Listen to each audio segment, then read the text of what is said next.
Alors, on a donc bien notre compte sur GitHub. Maintenant, on va pouvoir installer le client Git, l'environnement Git sur notre machine. Là, ici, en l'occurrence, je suis sur une machine Windows, donc on va faire un tuto pour l'installation sur Windows. De nouveau, l'URL doit se trouver quelque part au-dessus, en dessous du lien pour la capsule que vous êtes en train de regarder. C'est gitforwindows.org. Il y a moyen de le retrouver en venant de GitHub directement, mais c'est plus rapide. Et on arrive sur une page qui nous propose de contribuer et donner de l'argent à Git for Windows. Ben non, c'est pas ce qu'on veut faire. Nous, c'est télécharger. Ok, téléchargeons cette chose. Alors, puisqu'il a détecté qu'on était sur Windows et que c'est déjà l'environnement où on est, on peut directement télécharger, enregistrer le fichier. Le téléchargement est terminé, est en cours. Ok, on va l'exécuter. Voilà. Ouf. Là, il vous demande d'accepter la licence qui est en GNU Général Public, donc additionnel, pas de souci. Où est-ce qu'on veut l'installer par défaut dans Program Files? Est-ce qu'on veut ajouter des icônes sur le bureau? Perso, non. L'intégration à Windows Explorer pour pouvoir ouvrir une ligne de commande ou une interface graphique Git de n'importe où avec un clic droit, ça peut être sympa. C'est un support pour les fichiers larges, donc les gros fichiers, ok, on laisse par défaut. On associe par défaut les points Git, les fichiers de configuration. De cette manière-là, c'est bien, l'environnement Git qui va ouvrir les fichiers de configuration automatiquement. Pour gagner du temps, why not? Les points .sh, si vous n'utilisez pas pour faire du shell déjà sous Windows, bah, autant laisser l'association aussi. Est-ce qu'on veut vérifier les mises à jour journalières automatiquement, oui ou non?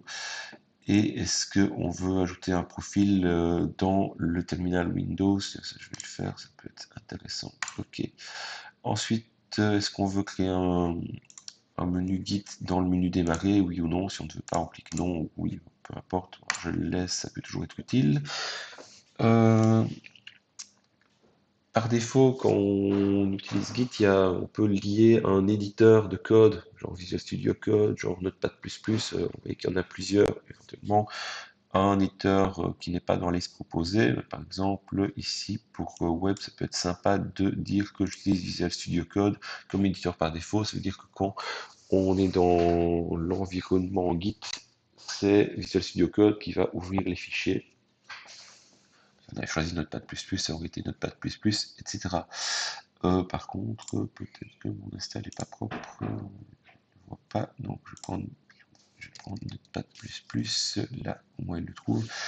Je vais sûrement mettre à jour mon install de Visual Studio Code sur cette machine-ci, c'est pour ça qu'il ne le voyait pas. Si le Next est en grisé, ben, installez votre éditeur et ça passera. Next. De quelle manière est-ce que Git va nommer par défaut la branche initiale? Ben là, autant le laisser décider. Si vous savez ce que ça veut dire, ben, choisissez celui qui vous convient. Sinon, ben, laissez un outil, en tout cas en tant que débutant, décider pour nous, ce sera très bien. Alors, ce qu'on va faire, c'est utiliser l'environnement Git ici, hop, en console Windows. Donc, la question suivante, c'est comment est-ce que Git va ajuster votre variable d'environnement, votre path, pour refléter que les outils Git existent. Donc, ce qui est bien, c'est de laisser l'option recommandée.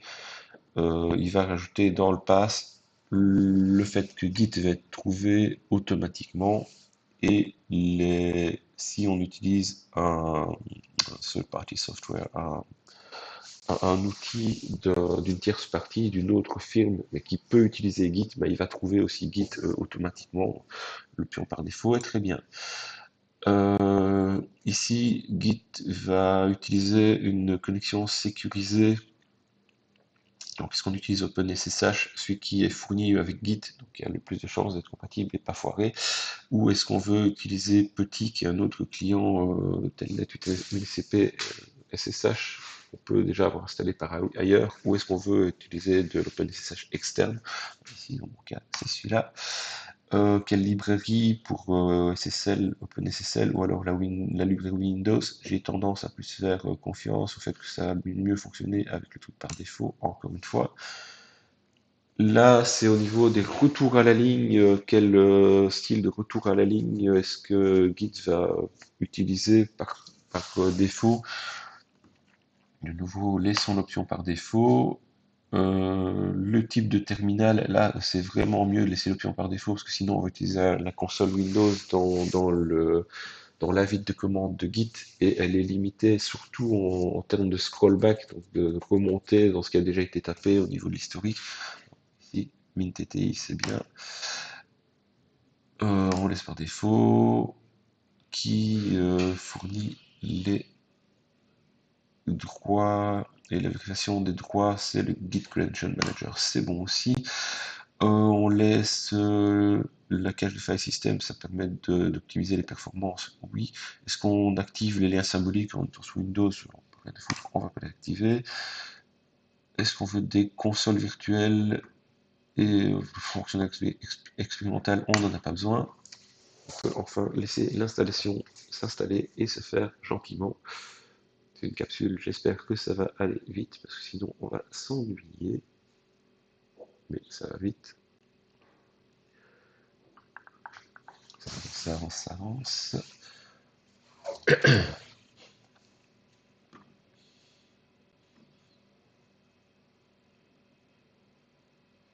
Voilà. Alors, est-ce qu'on veut voir les notes de release? Non. Si on veut mettre launch git bash pour voir à quoi ça ressemble tout de suite après l'install. Voilà, ça c'est la console Git. Alors, on va lancer une console Windows. C'est une invite de commande ici. Hein. C'est pas la même console. Logiquement, si on fait un git version là-bas, ça nous dit tiens, Git c'est la commande qui lance l'environnement Git. Donc, ça veut dire que Windows reconnaît la commande Git. Ok, c'est bien installé. Il nous donne la version. Si on regarde, c'est bien la version qu'on vient d'installer. Si on fait pareil là, logiquement, on doit avoir le même retour. Si on fait exit, on quitte. De l'autre côté, si on fait exit, on quitte. L'installation s'est bien déroulée. On a un environnement Git sous Windows. Étape suivante, ce sera de lier notre environnement Git à notre compte GitHub pour pouvoir faire des trucs. C'est l'objet d'une capsule suivante.